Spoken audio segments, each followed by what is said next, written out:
Welcome to the bonus footage from episode 1. We actually spoke with Manisha for close to 2 hours, but we couldn't fit all of it into that one episode, so we put this one together for you.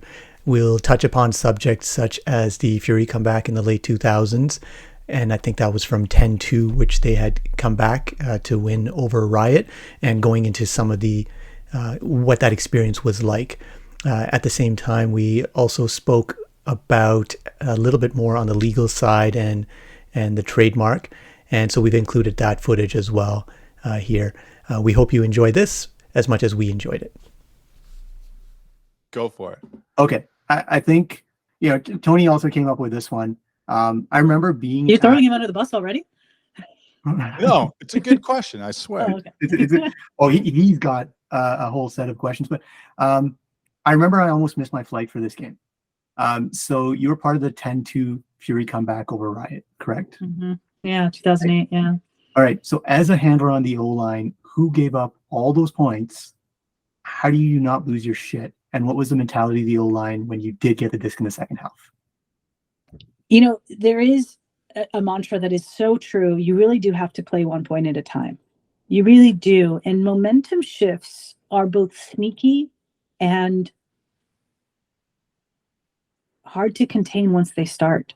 You walk into a game and let me be clear, I'm a huge tennis fan. I have been geeking out over Australian Open so much in the last couple of days, and I think that mental aspect is so true in so many sports.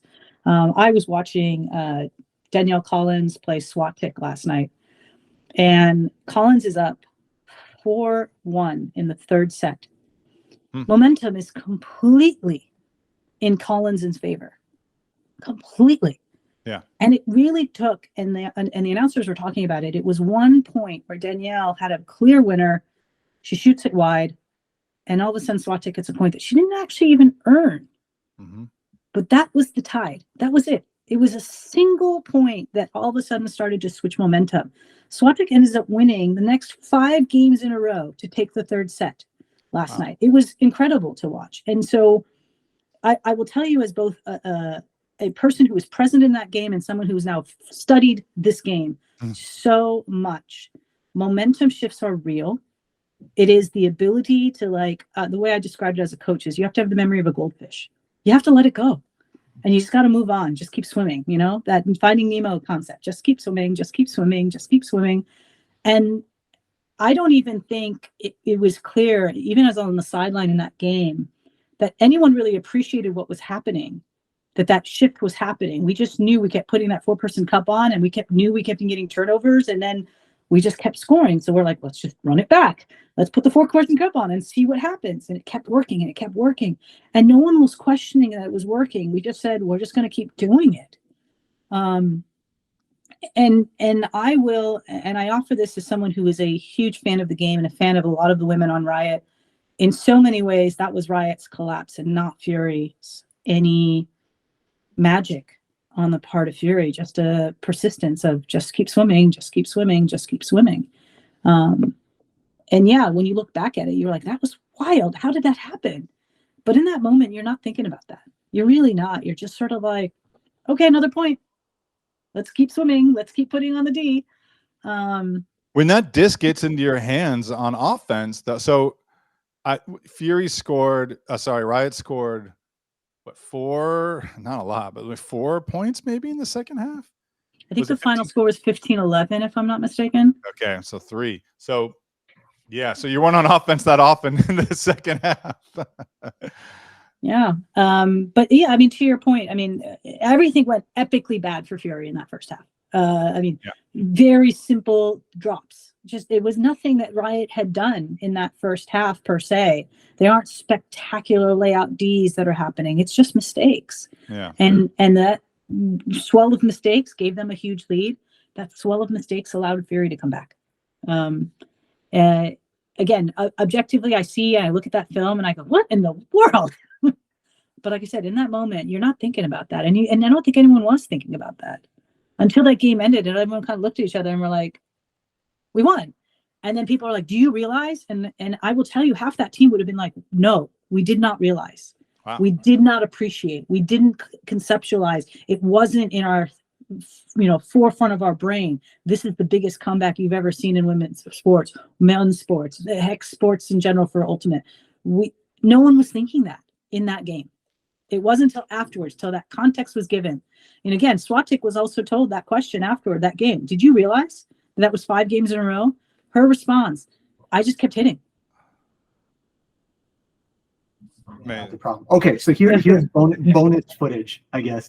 So I think here's the concern. They've said it's a long-term, they're holding a long-term agreement between UFA and WAMO. If someone tries to intrude on that, will the UFA be a party to trying to protect that business then as a result? And did this just get stronger protection as a result of them now actively using it? So that's a different question. That's a different question. Yeah. But I will still say, again, not being the trademark attorney, that a reattempt to trademark a term that has otherwise been genericized, I think is the word, Correct. genericized, is not enough to undo, because again, it goes back to common nomenclature usage.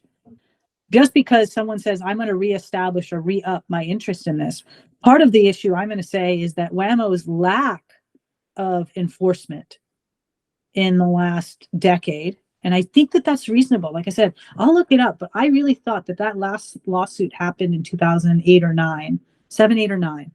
And no one has seen a lawsuit since then. To your point, Tony, now maybe because everyone's afraid to use it and everyone understood that this is the lay of the land. But I do think it wouldn't be as cut and dry for that lawsuit today, where you've now seen the sport, not only internationally explode. And to be clear, this was only a U.S. trademark. Nothing's ever prohibited international usage of the word Frisbee. But Tushar, there's an interesting question about, does sort of this re-uppance of the legality of it? Yeah. I can read some of the material off to you if you want. Yeah. Was this on Reddit that people were talking? This is on Reddit, and I saw one on the Facebook page for the Hall of Fame. Oh, yeah, this is the 2000. Okay, this is the one I'm talking about. So it's 2009. Yeah. So this is the lawsuit I'm talking about. Yep. So this lawsuit, in fairness, as I understood it, they withdrew. Effectively giving WAMO the win. I understood that they withdrew this. But this was 2009, and there's a lot to be said about whether this term has now become so generic since this time that this lawsuit would prevail today. That's the question I'm trying to ask. I mean, it's almost nullified because as soon as this deal was signed, it's obviously an enforceable trademark because they're literally like going to be selling discs. This is what, by the way, where the money answer comes in. They're going to be selling discs that are Frisbee discs that are co-op, that are branded with the UFA, right? So, right. And so I think to Tushar's question is now the enforcement mechanism UFA, which, yeah, I guess you want to spend your time litigating that. It's still WAMO, but there's no way you're going to pull the trademark from WAMO now, right? Like they're like, well, obviously, we're enforcing our trademark. We're using it for Frisbees. Like, yeah, it's right in front of you, right? How could you not be genericized? This is a specific league, a specific disc that we're using. Sure. This is now going to become a professional Ultimate disc, etc. I hear that, but in the end, right now, I think there'd be an interesting question about market share of Discraft discs in stores in comparison to Aria discs in stores. Will now, because I think this is to your question, this is where money actually is. It's not that ADL UFA is selling to their fans in a thing. It's that Discraft discs are available at Ross. That's where you buy them now, that you can find them at a Dick's Sporting Goods. Is Dick's Sporting Goods now going to say, Discraft, we're no longer going to serve your product.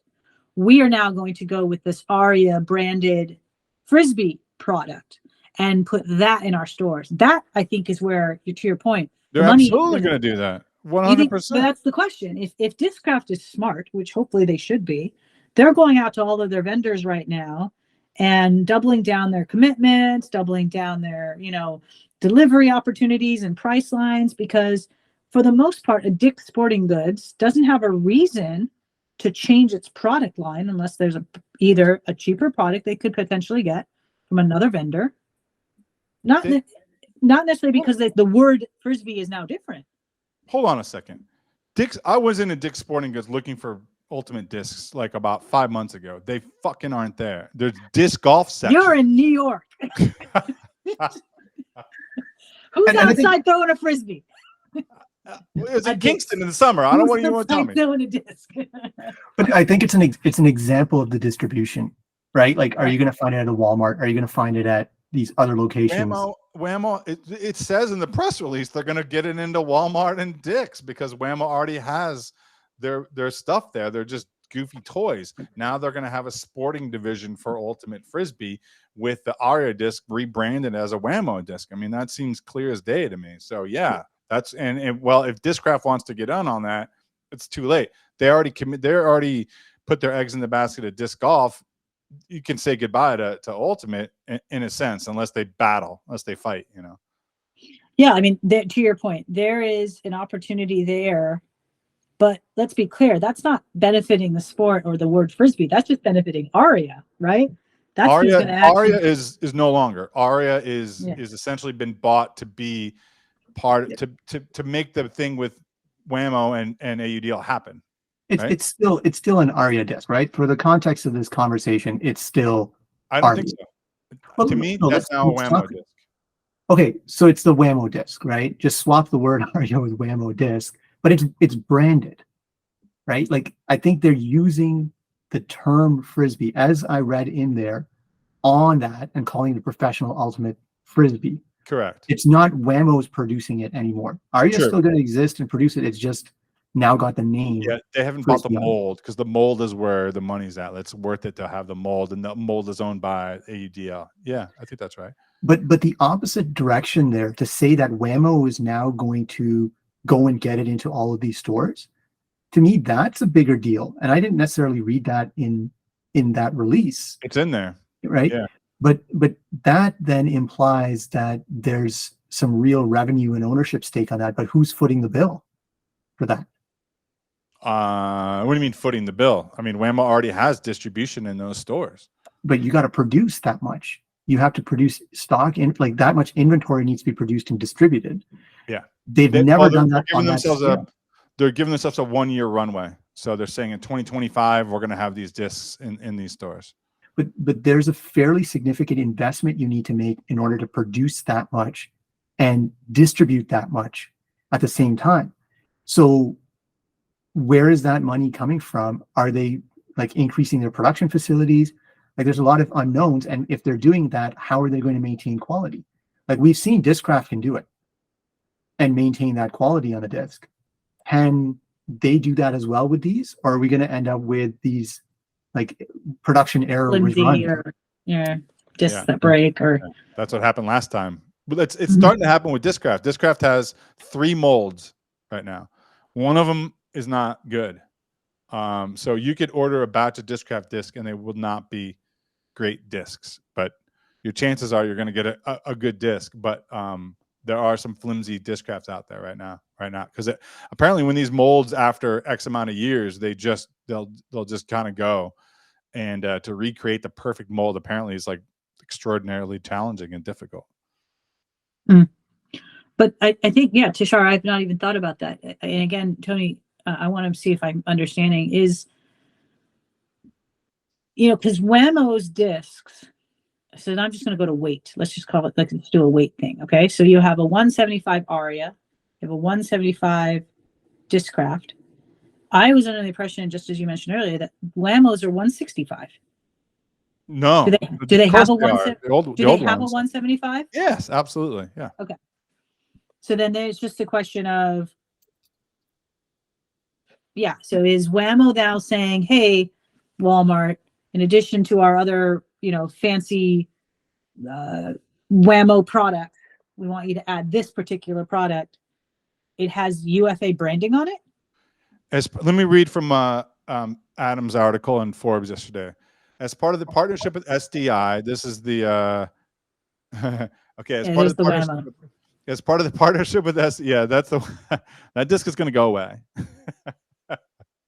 As part of the part, and hopefully that branding will go away too, because it will be, the branding will be UFA branding, right? Like they'll make it look nice. As part of the partnership with SDI, this is the company that this is Whammo's like subsidiary that owns the Frisbee brand, right? Which Hall, by the way, Whammo's owned by like Stallion Disc Sport, I think they're called, or Stallion Sports, which Steve Hall said would take about a year to put together. The company will supply Frisbees to Walmart, Target, and Dick's Sporting Goods, among other retailers, which in turn will spread awareness of the sport of ultimate Frisbee. Hall said the time frame on that looks like 2025. Asked if the UFA will benefit financially from sales, Hall said both SDI and UFA benefit from sales of the Pro Frisbee. So they're going to have two models. They're going to have a Pro Frisbee, which is R175, that we would actually use, and whatever other bullshit wants to put out there for the kids and the beach people or whatever. Not us beach people too, sure. Regardless of who made it and which distribution channel was used. Okay, that's an important point, right? Regardless of who made it, because AUDL owns the mold, and which distribution channel was used. That's Whammo. Whammo's distribution, UFA's mold, right? So it looks like they already straightened that out in the negotiation, according to The UFA is fronting money here, right? It says they will both benefit financially. So it No, sounds like a yeah. barter But deal. you have to make money, you have to spend money, right? It's sure. Yeah. Okay. Yeah. You're right. So maybe, yeah, AUDL is going to make the disc, so they're going to have to put up the money, and Yeah. Whammo's going to distribute them, Distribute the disc. and then kick money back to The sales. Yeah. All right, I got something really weird to show at the same time here. Several types of disc will be available to these large stores. Both the traditional cheaper Frisbee that you toss to your dog with your dad in the backyard, and the new professional ultimate Frisbee trademark. They already trademarked it. Now, this is registered trademark for Ultimate as well. Yeah. Is what they're indicating. Yes. Can we not use Ultimate as well now? This is what we're going to talk to Irv Kalb about. Irv Kalb has the copyright as one of the authors of Ultimate Frisbee.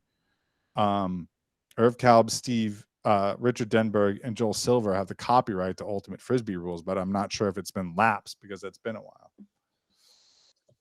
Well, that's copyright. That'll have different rules than the trademark, right? So, I mean, look, let me show you that.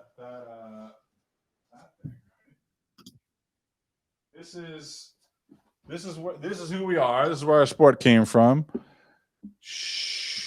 Ultimate Frisbee, and they use the R right there, and then all rights reserved here, right, from Irv, and then I think you can see it right there.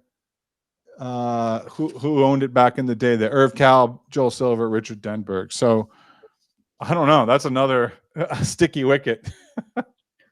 we'll keep going down that hole. But I think just in this conversation that we've had it's a developing story.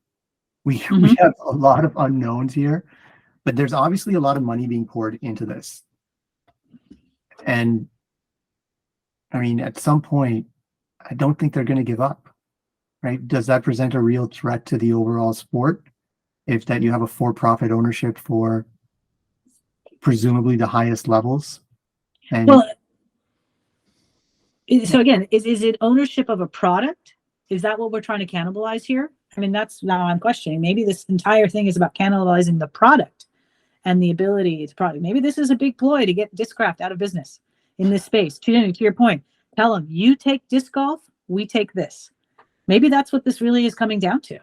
And UFA is just in the median and wants to, what USAU should have, be able to help facilitate, because let's be clear, right? Part of what Discraft does is it puts up images of USAU, right, on some of its products if you see it sold. Whammo, whatever that thing had some photographs. I'm curious where those photographs are coming from. Now, I bet this branding of whatever this is going to be AUDL/UFA photos. It's going to be these athletes now branded onto this product. Yeah. So they literally said, let me, and so the ability to have a branded professional Frisbee and a Target at Walmart is huge for us with the general community connection. For example, a Jack Williams Empire Frisbee can be sold now by Whammo. Yeah, sorry, Tushar, I was talking about the box that you were showing earlier or maybe that was Tony, whoever's sharing their screen, the box had like, Oh, not that from one. Whammo, from Walmart. The No, one that you, I'll go to that one. yeah. So yeah, to that point, then there is power of getting then eyes onto the product itself, and that product median then becomes UFA. Now again, does that, yeah, because see that bottom to the right on the top bottom right? Yeah. There, that image right there. Yeah. I wonder where it's coming from. Yeah. So they just bought that image. I mean, every 10 years, Whammo would do something with Ultimate. They'd something with USAU. They'd buy some stock photography or buy some imagery or connect with USAU about every 10 years. I've seen it in the past. We've been in the sport long enough. I've seen it happen, and get something out like that, put it in stores, and then forget it and let it sit on shelves. They didn't care. They just wanted to keep the trademark alive. That was always the way I understood it. But now it seems like they're actually going to try to maybe do something with it, for real, you know. But Slap, I want to know where this goes for WUL. Like, you know, is this, do you, like 10 years from now, are you going to have to like fight to try to, I don't, that's the wrong word, but like, are you going to make a deal with like Whammo to have to use Frisbees because that's a more valuable terminology now, or a more valuable disc it all of a sudden becomes, you know? Yeah, I mean, there's going to be two questions. Again, I think it's the question of equipment, and then there's the question of branding. I'm actually now more down the rabbit hole about the equipment question, about what this does for the equipment moving forward, and who or what equipment becomes the default in our sport moving forward. You know, the second question about the branding, like I said, are we going to see UFA saying you can't use the word Frisbee now in your broadcast, WL? Sucks for you. Gosh, I hope it doesn't come down to that. Sure. But for the most part, like I said, we've been so adapted to the word disc. We've used it so much already. It's part of the nomenclature. But to your point, like, is there a point 10 years from now where people are like, don't you mean Frisbee? And we'll be like, wow, the world has now circled completely. What is old is new. It's possible. I mean, and again, this is why I'm going to go back to, I'm glad I hedged. The jury is out on what this does in what space. To me, the equipment thing is going to become far more relevant and far more quicker than the secondary question of who owns what the sport is defined as, or seen as, or marketed as. Well, why do you say equipment? Like, I mean, the Aria disc is gold. It's great. It's a great disc. I disagree. Okay. Yeah, I don't like how it flies. Okay. And now, fairness, it's some sort of the usage of discraft for me. I mean, you know, the WL has always tried to discuss, you know, do you switch products on the equipment? You know, I remember being part of that test group when USAU was considering Arias, and they sent out a bunch of samples, and they had players around the country offer input on whether they like Discraft or Aria. And it's because of the distribution of the plastic. It causes the disc, just as we see in disc golf all the time, it changes how the disc flies. Sure. And so that mold is affecting the flight of the disc. Now, to your point, if you've mastered Aria, you're going to love Aria. Okay. And in fairness, maybe I just haven't mastered the usage of the Aria yet. But I, right now, my old ways, really love my Discrafts. Discraft makes a great disc. That's Yeah. I mean, they have for a long time. No one argues that. Another Canadian product. Yeah. Yeah. Originally, Yeah. not anymore. Yeah. But yeah, I mean, I'm not suggesting that Aria is not a great disc. I'm just saying I like my Discrafts right now. But as many things happen in the world, you know, I was wearing my Nikes, I moved to my Adidas's, you know, it may happen. And that, and like I said, I think we see that transition happen quicker than this messaging, branding, vision, direction of the sport. So can I ask a last question?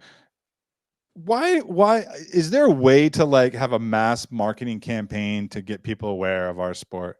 Is there a way to do that, or is it just I mean, even if we had the money, is it can we like, I don't know, put up billboards? Is this something that Whammo could do? Is there a way to like tell everybody in the fucking world that like we exist? I mean, I think right now the people we should talk to are pickleball. If you want to talk about a sport that all of a sudden went from obscurity to popularity. And that was just purely viral. So like we can't buy our way out is what you're saying almost. Well, I mean, I think there was a lot of money put into pickleball very quickly. Yeah. It made its way into mainstream media very quickly. People were making pickleball jokes on late night all of a sudden. And they're like, what are you talking about, pickleball? Their context and community, but let's also be clear, prize money made a difference too. Ultimate doesn't have prize money, but you put prize money in anything, all of a sudden, let's talk about, what is that game with the net and you bounce it? Spike ball. Yeah. That's popular because of prize money. It's harder to do team sports with prize money. Thank you to Manisha for joining us on our first podcast. I hope you enjoyed the bonus footage. We certainly did.